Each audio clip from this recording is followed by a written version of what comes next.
ਅੱਜ ਆਪਾਂ 10ਵੀਂ ਜਮਾਤ ਦੀ ਪਾਠ ਪੁਸਤਕ ਸਾਹਿਤਮਾਲਾ ਵਿੱਚੋਂ ਕਿੱਸਾ ਕਾਵ ਅਧੀਨ ਹਾਸ਼ਮ ਸ਼ਾਹ ਦੀ ਰਚਨਾ ਕਿੱਸਾ ਸੱਸੀ ਪੁੰਨੂ ਪੜ੍ਹਾਂਗੇ।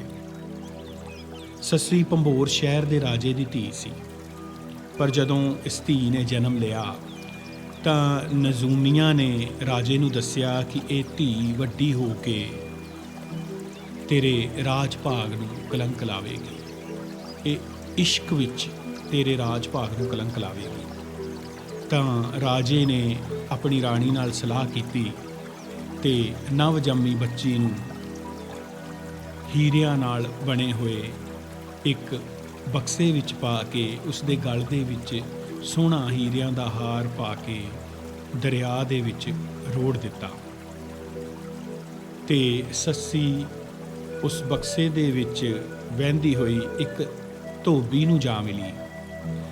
ਉਸ ਧੋਬੀ ਨੇ ਜਦੋਂ ਉਸ ਬਕਸੇ ਨੂੰ ਖੋਲ੍ਹਿਆ ਤਾਂ ਉਸ ਦੇ ਵਿੱਚ ਇੱਕ ਬਹੁਤ ਹੀ ਖੂਬਸੂਰਤ ਨੰਨੀ ਪਰੀ ਬੈਠੀ ਸੀ ਤੇ ਉਸ ਧੋਬੀ ਦੇ ਘਰ ਕੋਈ ਔਲਾਦ ਨਹੀਂ ਸੀ ਤੇ ਉਸ ਧੋਬੀ ਨੇ ਉਸ ਨੂੰ ਪਾਲਿਆ।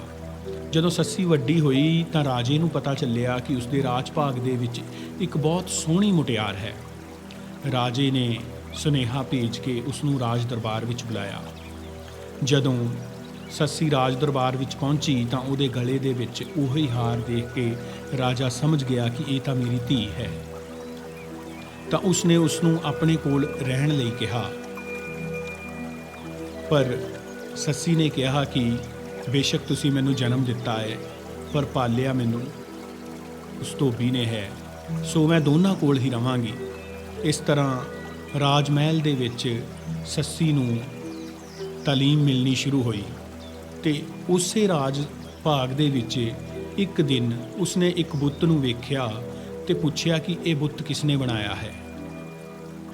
ਤੇ ਜੋ ਬੁੱਤ ਤਰਾਸ਼ ਸੀ ਉਸਨੇ ਦੱਸਿਆ ਕਿ ਇਹ ਬੁੱਤ ਬੇਸ਼ੱਕ ਮੈਂ ਬਣਾਇਆ ਹੈ, ਪਰ ਇਹ ਕੀਚਮ ਦੇ ਬਾਦਸ਼ਾਹ ਅਲੀ ਹੋਤ ਦਾ ਸ਼ਹਿਜ਼ਾਦਾ ਪੁੰਨੂ ਹੈ। ਸੱਸੀ ਪੁੰਨੂ ਦੇ ਉੱਤੇ ਮੋਹਿਤ ਹੋ ਗਈ, ਉਹ ਉਸ ਨੂੰ ਵੇਖਣਾ ਚਾਹੁੰਦੀ ਸੀ। ਇਸ ਲਈ ਉਸਨੇ ਆਪਣੇ ਰਾਜ ਭਾਗ ਅਧੀਨ ਜਿੰਨੇ ਵੀ ਪੱਤਣ ਆਉਂਦੇ ਸਨ ਉਹਨਾਂ ਤੇ ਪਹਿਰੇ ਬਿਠਾ ਦਿੱਤੇ ਕਿ ਬਲੋਚਿਸਤਾਨ ਤੋਂ ਜਿੰਨੀਆਂ ਵੀ ਸਮੁੰਦਰ ਦੇ ਰਾਹੀਂ ਇੱਥੇ ਕਸ਼ਤੀਆਂ ਆਉਂਦੀਆਂ ਨੇ ਜਾਂ ਜੋ ਸੌਦਾਗਰ ਆਉਂਦੇ ਨੇ ਉਹਨਾਂ ਨੂੰ ਸਭ ਨੂੰ ਬੰਦੀ ਬਣਾ ਲਿਆ ਕਿ ਜਦ ਤੱਕ ਪੁੰਨੂ ਨਹੀਂ ਆਉਂਦਾ ਤੇ ਇਹਨਾਂ ਨੂੰ ਵਾਪਸ ਨਹੀਂ ਭੇਜਿਆ ਜਾਵੇਗਾ। ਜਦੋਂ ਪੁੰਨੂ ਤੱਕ ਇਹ ਗੱਲ ਪਹੁੰਚੀ ਤਾਂ ਪੁੰਨੂ ਵੀ ਉੱਥੇ ਆਇਆ ਤੇ ਉਹ ਵੀ ਸੱਸੀ ਨੂੰ ਦੇਖ ਕੇ ਮੋਹਿਤ ਹੋ ਗਿਆ ਤੇ ਇਹਨਾਂ ਦੋਨਾਂ ਦਾ ਆਪਸ ਵਿੱਚ ਪਿਆਰ ਪੈ ਗਿਆ। ਜਦੋਂ ਪੁੰਨੂ ਦੇ ਭਰਾਵਾਂ ਨੂੰ ਇਹ ਗੱਲ ਪਤਾ ਲੱਗੀ ਤਾਂ ਉਹ ਆਏ, ਉਹਨਾਂ ਨੇ ਇੱਥੇ ਇੱਕ ਬਹੁਤ ਵੱਡਾ ਜਸ਼ਨ ਕੀਤਾ ਤੇ ਰਾਤ ਨੂੰ ਪੁੰਨੂ ਨੂੰ ਵਾਪਸ ਲੈ ਗਏ। ਪੁੰਨੂ ਦੇ ਵਿਯੋਗ ਦੇ ਵਿੱਚ ਸੱਸੀ ਮਾਰੂਥਲ ਦੇ ਰਾਹ ਉੱਤੇ ਤੁਰ ਪਈ ਤੇ ਤਪਦੇ ਮਾਰੂਥਲ ਵਿੱਚ ਪੁੰਨੂ ਨੂੰ ਲੱਭਦੀ ਲੱਭਦੀ ਉਹਦੀਆਂ ਡਾਚੀ ਦੀਆਂ ਪੈੜਾਂ ਨੂੰ ਲੱਭਦੀ ਲੱਭਦੀ ਉੱਥੇ ਹੀ ਮਰ ਜਾਂਦੀ ਹੈ। ਸੋ ਇਹ ਸੀ ਕਿੱਸਾ ਸੱਸੀ ਪੁੰਨੂ ਦਾ ਤੇ ਆਪਾਂ ਹੁਣ ਅੱਗੇ ਇਸ ਨੂੰ ਪੜ੍ਹਦੇ ਹਾਂ ਕਿ ਤੁਰਸਾਂ ਮੂਲ ਨਾ ਮੁੜਸਾਂ ਜਾਨ ਤਲੀ ਪਰ ਧਰਸਾਂ ਜਬ ਲਗ ਸਾਸ ਨਿਰਾਸ ਨਾ ਹੋਵਾਂ ਮਰਨੋਂ ਮੂਲ ਨਾ ਡਰਸਾਂ।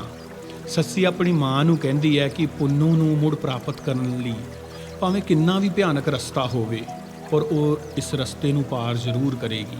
ਉਹ ਆਪਣੇ ਫੈਸਲੇ ਤੋਂ ਬਿਲਕੁਲ ਪਿੱਛੇ ਨਹੀਂ ਹਟੇਗੀ। ਉਹ ਤਪਦੇ ਮਾਰੂਥਲਾਂ ਦੇ ਰਾਹ ਉੱਤੇ ਜਾਨ ਤਲੀ ਤੇ ਧਰ ਕੇ ਅੱਗੇ ਹੀ ਅੱਗੇ ਤੁਰਦੀ ਜਾਵੇਗੀ ਤੇ ਪਿੱਛੇ ਨੂੰ ਨਹੀਂ ਮੁੜੇਗੀ। ਜੇ ਰੱਬ ਕੂਕ ਸੱਸੀ ਦੀ ਸੁਣਸੀ ਜਾਏ ਮਿਲਾਂ ਪੱਗ ਪਰਸਾਂ ਹਾਸ਼ਮ ਨਹੀਂ ਸ਼ਹੀਦ ਹੋ ਵੈਸਾ ਥਲ ਮਾਰੂ ਵਿੱਚ ਮਰਸਾਂ। ਜੇਕਰ ਰੱਬ ਉਸ ਦੀ ਕੋਈ ਸਹਾਇਤਾ ਕਰੇਗਾ ਤਾਂ ਉਹ ਆਪਣੇ ਪ੍ਰੀਤਮ ਨੂੰ ਮਿਲ ਕੇ ਉਸ ਦੇ ਪੈਰਾਂ ਨੂੰ ਛੋਹੇਗੀ, ਨਹੀਂ ਤਾਂ ਉਹ ਆਪਣੇ ਪੰਧ ਉੱਤੇ ਤੁਰਦੀ ਹੋਈ ਆਪਣੇ ਪ੍ਰੀਤਮ ਪਿੱਛੇ ਮਾਰੂਥਲ ਵਿੱਚ ਜਾਨ ਦੇ ਕੇ ਸ਼ਹੀਦ ਹੋ ਜਾਵੇਗੀ। ਫੜਿਆ ਪੰਧ ਹੋਈ ਤਦ ਪਾਂਧਣ ਟੁੱਟ ਗਈ ਡੋਰ ਪਤੰਗੋਂ ਸੱਸੀ ਉਹ ਨਾ ਧਰਦੀ ਆਹੀਂ ਭੂਈ ਪਰ ਪੈਰ ਪਲੰਗੋਂ। ਉਹ ਕਹਿੰਦਾ ਕਿ ਸੱਸੀ ਨੇ ਮਾਰੂਥਲ ਦਾ ਰਸਤਾ ਫੜ ਲਿਆ, ਉਹ ਪਰਦੇਸਣ ਬਣ ਗਈ। ਜਿਵੇਂ ਇੱਕ ਪਤੰਗ ਡੋਰ ਨਾਲੋਂ ਟੁੱਟ ਜਾਂਦੀ ਹੈ ਤੇ ਉਹ ਉੜਦੀ ਜਾਂਦੀ ਹੈ, ਇਵੇਂ ਹੀ ਸੱਸੀ ਜਿਹੜੀ ਆ ਉਹ ਪਰਦੇਸਣ ਬਣ ਜਾਂਦੀ ਹੈ। ਸੱਸੀ ਜਿਸ ਨੇ ਕਦੇ ਪਲੰਘ ਤੋਂ ਪੈਰ ਹੇਠਾਂ ਨਹੀਂ ਸੀ ਤਰਿਆ, ਅੱਜ ਮਾਰੂਥਲ ਦੀ ਤਪਦੀ ਰੇਤ ਨੂੰ ਤੁਰ ਕੇ ਪਾਰ ਕਰਨ ਲਈ ਤਿਆਰ ਹੋ ਗਈ ਸੀ। ਦਿਲ ਤੋਂ ਖੌਫ ਉਤਾਰ ਸਿਧਾਈ ਵਾਂਗੂ ਸ਼ੇਰ ਪਲੰਘੋਂ, ਹਾਸ਼ਮ ਜੇ ਦਮ ਜਾਨ ਖਲਾਸੀ ਹੋ ਗਸ ਕੈਦ ਫਰੰਗੋਂ। ਉਹ ਆਪਣੇ ਦਿਲ ਤੋਂ ਖੌਫ ਲਾ ਕੇ ਇਸ ਤਰ੍ਹਾਂ ਹੀ ਚੱਲ ਪਈ ਜਿਵੇਂ ਸ਼ੇਰ ਜਾਂ ਚੀਤਾ ਖੌਫ ਉਤਾਰ ਕੇ ਚੱਲਦਾ ਹੈ। ਹਾਸ਼ਮ ਸ਼ਾਹ ਕਹਿੰਦਾ ਹੈ ਕਿ ਸੱਸੀ ਸੋਚ ਰਹੀ ਸੀ ਜੇਕਰ ਉਹ ਇਸ ਮੁਹਿੰਮ ਵਿੱਚ ਉਸ ਦੇ ਦਮ ਨਿਕਲ ਗਏ ਤਾਂ ਉਹ ਬਿਰਹੋਂ ਦੇ ਦੁੱਖ ਤੋਂ ਇਸ ਪ੍ਰਕਾਰ ਮੁਕਤ ਹੋ ਜਾਵੇਗੀ ਜਿਵੇਂ ਕੋਈ ਅੰਗਰੇਜ਼ ਦੀ ਕੈਦ ਤੋਂ ਮੁਕਤ ਹੁੰਦਾ ਹੈ। ਕਰ ਅਸਬਾਬ ਲਾਇਆ ਸ਼ਹਿਜ਼ਾਦੀ, ਫੜਿਆ ਰਾਹ ਛਤਰ ਦਾ, ਪਾਣੀ ਖੂਨ ਖੁਰਾਕ ਕਲੇਜਾ, ਰਹਿਬਰ ਦਰਦ ਹਿਜਰ ਦਾ। ਸ਼ਹਿਜ਼ਾਦੀ ਸੱਸੀ ਨੇ ਆਪਣੇ ਵਿਛੜੇ ਪ੍ਰੀਤਮ ਨੂੰ ਪਾਉਣ ਲਈ ਸਾਰੀ ਤਿਆਰੀ ਕਰਕੇ ਖਤਰਿਆਂ ਭਰਿਆ ਰਾਹ ਫੜ ਲਿਆ। ਉਸਨੇ ਆਪਣੇ ਖੂਨ ਨੂੰ ਪਾਣੀ ਤੇ ਕਲੇਜੇ ਨੂੰ ਖੁਰਾਕ ਬਣਾ ਕੇ ਜਿਗਰ ਦੇ ਦਰਦ ਨੂੰ ਰਾਹ ਦੱਸਣ ਵਾਲਾ ਬਣਾ ਲਿਆ। ਗਲ ਵਿੱਚ ਵਾਲ, ਅੱਖੀਂ ਵਿੱਚ ਸੁਰਖੀ, ਸੋਜ਼ ਜਨੂਨ ਕਹਿਰ ਦਾ, ਹਾਸ਼ਮ ਵੇਖ ਹਵਾਲ ਕਲੇਜਾ, ਕਾਇਲ ਸ਼ਮਸ ਕਮਰ ਦਾ। ਉਸਦੇ ਗਲ ਵਿੱਚ ਉਸਦੇ ਖੁੱਲੇ ਹੋਏ ਵਾਲ ਪਏ ਹੋਏ ਸਨ। ਉਸ ਦੀਆਂ ਅੱਖਾਂ ਵਿੱਚ ਲਾਲੀ ਸੀ ਅਤੇ ਦਿਲ ਵਿੱਚ ਇਸ਼ਕ ਦਾ ਕਹਿਰ, ਜਨੂਨ ਤੇ ਦਰਦ ਸੀ। ਹਾਸ਼ਮ ਕਹਿੰਦਾ ਹੈ ਕਿ ਉਸ ਦੀ ਹਾਲਤ ਦੇਖ ਕੇ ਤਾਂ ਸੂਰਜ ਅਤੇ ਚੰਦ ਦਾ ਕਲੇਜਾ ਵੀ ਕਾਇਲ ਹੁੰਦਾ ਸੀ।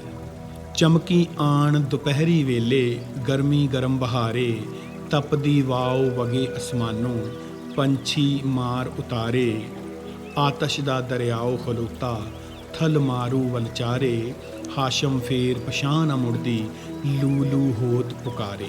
ਦੁਪਹਿਰ ਵੇਲੇ ਗਰਮੀ ਹੋਰ ਭਖ ਗਈ ਸੀ। ਅਸਮਾਨ ਵੱਲੋਂ ਤਪਦੀ ਹਵਾ ਵਗ ਰਹੀ ਸੀ ਜੋ ਕਿ ਪੰਛੀਆਂ ਨੂੰ ਮਾਰ ਮਾਰ ਕੇ ਥੱਲੇ ਸੁੱਟ ਰਹੀ ਸੀ। ਧੁੱਪ ਵਿੱਚ ਸੜਦੀ ਬਲਦੀ ਰੇਤ ਇਸ ਤਰ੍ਹਾਂ ਪ੍ਰਤੀਤ ਹੁੰਦੀ ਸੀ ਜਿਵੇਂ ਸਾਰੇ ਮਾਰੂਥਲਾਂ ਵਿੱਚ ਅੱਗ ਦਾ ਦਰਿਆ ਖਲੋਤਾ ਹੋਵੇ। ਹਾਸ਼ਮ ਕਹਿੰਦਾ ਹੈ ਕਿ ਇੰਨੀਆਂ ਤਕਲੀਫਾਂ ਹੋਣ ਦੇ ਬਾਵਜੂਦ ਵੀ ਸੱਸੀ ਪਿਛਾਂਹ ਨਹੀਂ ਸੀ ਮੁੜ ਰਹੀ। ਉਸ ਦਾ ਲੂੰ ਲੂੰ ਪੁੰਨੂ ਨੂੰ ਪੁਕਾਰ ਰਿਹਾ ਸੀ। ਨਾਜ਼ਕ ਪੈਰ ਗੁਲਾਬ ਸੱਸੀ ਦੇ, ਮਹਿੰਦੀ ਨਾਲ ਸ਼ਿੰਗਾਰੇ, ਆਸ਼ਕ ਵੇਖ ਬਹੇ ਇੱਕ ਵਾਰੀ, ਜਿਉਂ ਤਿਨਾ ਪਰਵਾਰੇ। ਕਹਿੰਦੇ ਨੇ ਕਿ ਮਾਰੂਥਲ ਵਿੱਚ ਪੁੰਨੂ ਦੀ ਡਾਚੀ ਦੀ ਪੈੜ ਨੂੰ ਲੱਭ ਰਹੀ ਸੱਸੀ ਦੇ ਪੈਰ ਗੁਲਾਬ ਵਰਗੇ ਨਾਜ਼ਕ ਤੇ ਸੁੰਦਰ ਹੋਣ ਤੋਂ ਇਲਾਵਾ ਮਹਿੰਦੀ ਨਾਲ ਸ਼ਿੰਗਾਰੇ ਹੋਏ ਸਨ। ਜੇਕਰ ਕੋਈ ਆਸ਼ਕ ਉਹਨਾਂ ਨੂੰ ਵੇਖ ਲੈਂਦਾ ਤਾਂ ਉਹ ਉਹਨਾਂ ਦੀ ਖਾਤਰ ਜਾਨ ਵਾਰ ਦੇਣ ਲਈ ਤਿਆਰ ਹੋ ਜਾਂਦਾ ਸੀ। ਬਾਲੂ ਰੇਤ ਤਪੇ ਵਿੱਚ ਥਲ ਦੇ, ਭੁੰਨਣ ਜੋ ਪਠਿਆਰੇ, ਹਾਸ਼ਮ ਵੇਖ ਯਕੀਨ ਸੱਸੀ ਦਾ, ਫੇਰ ਨਹੀਂ ਦਿਲਹਾਰੇ। ਕਿ ਮਾਰੂਥਲ ਵਿੱਚ ਬਾਲੂ ਰੇਤ ਉਨੀ ਤਪ ਰਹੀ ਸੀ ਜਿੰਨੀ ਤਪਦੀ ਰੇਤ ਵਿੱਚ ਪਠਿਆਰੇ ਜੌਂ ਭੁੰਨਦੇ ਹਨ। ਪਰ ਹਾਸ਼ਮ ਸ਼ਾਹ ਆਖਦਾ ਹੈ ਕਿ ਸੱਸੀ ਦਾ ਯਕੀਨ ਦੇਖੋ, ਉਹ ਸਿਦਕ ਤੋਂ ਪਿੱਛੇ ਨਹੀਂ ਹਟੀ ਤੇ ਤਪਦੀ ਰੇਤ ਉੱਪਰ ਹੀ ਤੁਰਦੀ ਗਈ। ਦਿਲ ਵਿੱਚ ਤਪਸ਼ ਥਲਾਂ ਦੀ, ਗਰਮੀ ਆਣ ਫਿਰਾਕ ਰੰਝਾਣੀ, ਕਿਚਰਕ ਨੈਣ ਦੇਣ ਦਿਲ ਬਰੀਆਂ, ਚੋਣ ਲਬਾਂ ਵਿੱਚ ਪਾਣੀ। ਇੱਕ ਬੰਨੇ ਸੱਸੀ ਦੇ ਦਿਲ ਵਿੱਚ ਪੁੰਨੂ ਦੇ ਵਿਛੋੜੇ ਦੀ ਤਪਸ਼ ਸੀ ਤੇ ਦੂਸਰੇ ਬੰਨੇ ਮਾਰੂਥਲ ਦੀ ਗਰਮੀ। ਇਹਨਾਂ ਚੀਜ਼ਾਂ ਨੇ ਸੱਸੀ ਦੇ ਦਿਲ ਨੂੰ ਬਹੁਤ ਹੀ ਦੁਖੀ ਕਰ ਦਿੱਤਾ ਸੀ। ਕਿਚਰਕ ਨੈਣ ਦੇਣ ਦਿਲਬਰੀਆਂ। ਮਾਰੂਥਲ ਦੇ ਵਿੱਚ ਸੱਸੀ ਨੂੰ ਇਉਂ ਪ੍ਰਤੀਤ ਹੋ ਰਿਹਾ ਸੀ ਕਿ ਉਹਨੂੰ ਇੰਜ ਲੱਗ ਰਿਹਾ ਸੀ ਕਿ ਉਹਦੇ ਪੈਰ ਭਾਵੇਂ ਰੇਤ ਵਿੱਚ ਤਪ ਰਹੇ ਸਨ ਤੇ ਉਹਦੇ ਨੈਣਾਂ ਨੂੰ ਇਉਂ ਪ੍ਰਤੀਤ ਹੋ ਰਿਹਾ ਸੀ ਕਿ ਮੋਹਰੇ ਜਿਵੇਂ ਇੱਕ ਦਰਿਆ ਪਾਣੀ ਦਾ, ਠੰਡੇ ਪਾਣੀ ਦਾ ਵਗ ਰਿਹਾ ਹੋਵੇ। ਚੋਣ ਲਬਾਂ ਵਿੱਚ ਪਾਣੀ। ਕਿ ਵਿਛੜੇ ਹੋਏ ਪੁੰਨੂ ਦੀ ਭਾਲ ਵਿੱਚ ਜਦੋਂ ਸੱਸੀ ਉੱਥੇ ਤੁਰ ਰਹੀ ਸੀ ਤੇ ਉਹਦਾ ਰੋ ਰੋ ਕੇ ਬੁਰਾ ਹਾਲ ਹੋ ਗਿਆ ਤੇ ਪਿਆਸੇ ਬੁੱਲ੍ਹਾਂ ਵਿੱਚੋਂ ਪਾਣੀ ਚੋ ਰਿਹਾ ਸੀ। ਉਸ ਦੇ ਦਿਲ ਵਿੱਚ ਮੁੜ ਮੁੜ ਕੇ ਇੱਕ ਬੇਕਰਾਰੀ ਜਿਹੀ ਉੱਠਦੀ ਸੀ। ਫਿਰ ਢਾੜ ਕਰੇ ਹੱਠ ਦਿਲ ਦਾ, ਪਰ ਜਦ ਬਹੁਤ ਵਿਹਾਣੀ, ਹਾਸ਼ਮ ਯਾਦ ਭੰਬੋਰ ਪਿਓ ਸੂ, ਟੁੱਟ ਗਿਆ ਮਾਣ ਨਿਮਾਣੀ। ਉਹ ਮੁੜ ਬੇਕਰਾਰੀ ਜੀ ਉੱਠ ਰਹੀ ਸੀ, ਪਰ ਜਦੋਂ ਇਸ ਤਰ੍ਹਾਂ ਆਤੀ ਹੋ ਗਈ ਤਾਂ ਉਸ ਨੂੰ ਆਪਣਾ ਭੰਬੋਰ ਸ਼ਹਿਰ ਯਾਦ ਆ ਗਿਆ ਜਿੱਥੇ ਦੀ ਉਹ ਸ਼ਹਿਜ਼ਾਦੀ ਸੀ। ਪਰ ਉਹ ਹੁਣ ਨਿਮਾਣੀ ਦਾ ਮਾਣ ਟੁੱਟ ਚੁੱਕਾ ਸੀ। ਜੇ ਜਾਣਾ ਛੱਡ ਜਾਣ ਸੁੱਤੀ ਨੂੰ, ਇੱਕ ਪਲ ਪਲਕ ਨਾ ਝਮਕਾਂ, ਗਰਦ ਹੋਏ ਵਿੱਚ ਗਰਦ ਥਲਾਂ ਦੀ, ਵਾਂਗ ਜਵਾਹਰ ਦਮਕਾਂ, ਜਲ ਵਾਂਗਰ ਰਲ ਦੇਣ ਦਿਖਾਲੀ, ਥਲ ਮਾਰੂ ਦੀਆਂ ਚਮਕਾਂ, ਹਾਸ਼ਮ ਕੌਣ ਸੱਸੀ ਬਿਨ ਵੇਖੇ, ਇਸ ਇਸ਼ਕ ਦੀਆਂ ਰਮਕਾਂ। ਮਾਰੂਥਲ ਦੀ ਗਰਮੀ ਤੇ ਵਿਛੋੜੇ ਦੇ ਦੁੱਖ ਦੀ ਸਾੜੀ ਹੋਈ ਸੱਸੀ ਸੋਚ ਰਹੀ ਸੀ, ਜੇਕਰ ਮੈਨੂੰ ਪਤਾ ਹੁੰਦਾ ਕਿ ਮੈਨੂੰ ਪੁੰਨੂ ਨੇ ਸੁੱਤੀ ਪਈ ਨੂੰ ਛੱਡ ਜਾਣਾ ਹੈ ਤਾਂ ਮੈਂ ਸਾਰੀ ਰਾਤ ਜਾਗਦੀ ਰਹਿੰਦੀ, ਇੱਕ ਪਲ ਲਈ ਵੀ ਆਪਣੀਆਂ ਅੱਖਾਂ ਨੂੰ ਨਾ ਚਮਕਦੀ। ਮੈਂ ਪੁੰਨੂ ਦੀ ਖਾਤਰ ਮਾਰੂਥਲਾਂ ਦੀ ਮਿੱਟੀ ਵਿੱਚ ਮਿਲ ਕੇ ਮਿੱਟੀ ਬਣ ਜਾਣਾ ਚਾਹੁੰਦੀ ਹਾਂ ਅਤੇ ਇਸ ਵਿੱਚ ਜਵਾਹਰ ਵਾਂਗ ਚਮਕਣਾ ਚਾਹੁੰਦੀ ਹਾਂ। ਸੱਸੀ ਨੂੰ ਦੂਰੋਂ ਮਾਰੂਥਲ ਦੀ ਚਮਕ ਇਸ ਪ੍ਰਕਾਰ ਪ੍ਰਤੀਤ ਹੋ ਰਹੀ ਸੀ ਜਿਵੇਂ ਪਾਣੀ ਚੱਲ ਰਿਹਾ ਹੋਵੇ। ਹਾਸ਼ਮ ਸ਼ਾਹ ਕਹਿੰਦਾ ਹੈ, ਸੱਸੀ ਤੋਂ ਬਿਨਾਂ ਇਸ਼ਕ ਦੀਆਂ ਜ਼ੋਰਾਵਰੀਆਂ ਨੂੰ ਸਹਿਣ ਦਾ ਹੋਰ ਕੋਈ ਹੌਸਲਾ ਨਹੀਂ ਕਰ ਸਕਦਾ ਸੀ।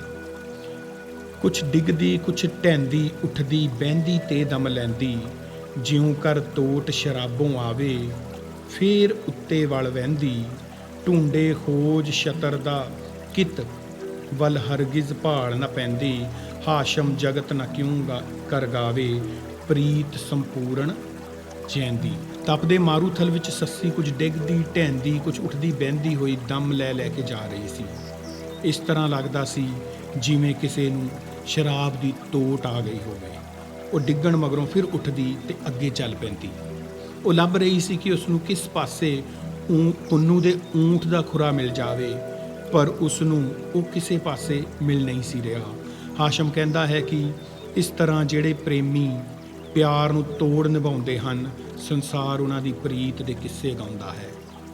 ਸਿਰ ਧਰ ਖੋਜ ਉੱਤੇ ਗਸ਼ ਆਇਆ, ਮੌਤ ਸੱਸੀ ਦੀ ਆਈ, ਖੁਸ਼ ਰਹੋ ਯਾਰ ਅਸਾਂ ਤੁਧ ਕਾਰਨ ਥਲ ਵਿੱਚ ਜਾਨ ਗਵਾਈ, ਡਿੱਗਦੀ ਸਾਰ ਗਿਆ ਦਮ ਨਿਕਲ, ਤਨ ਥੋਂ ਜਾਨ ਸਿਧਾਈ, ਹਾਸ਼ਮ ਕਰ ਲੱਖ ਲੱਖ ਸ਼ੁਕਰਾਨੇ, ਇਸ਼ਕ ਵੱਲੋਂ ਰਹਿ ਆਈ। ਸੱਸੀ ਨੇ ਆਪਣਾ ਸਿਰ ਡਾਚੀ ਦੇ ਪੈਰ ਦੇ ਨਿਸ਼ਾਨ ਉੱਤੇ ਰੱਖ ਦਿੱਤਾ ਤੇ ਉੱਥੇ ਹੀ ਉਸ ਨੂੰ ਮੌਤ ਆ ਗਈ।